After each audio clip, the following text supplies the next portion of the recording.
বন্ধুসকল, আমাৰ চিঠি আহি গ'ল। সোনকালে আহি চিঠিবিলাক লৈ লোৱা।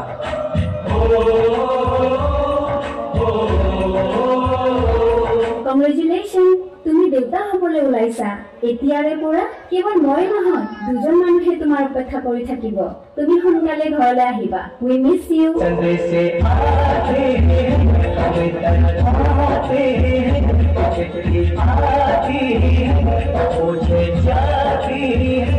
घर कब आओगे, घर कब आओगे, लिखो कब आओगे, तुम बिन ये घर सुना सुना है।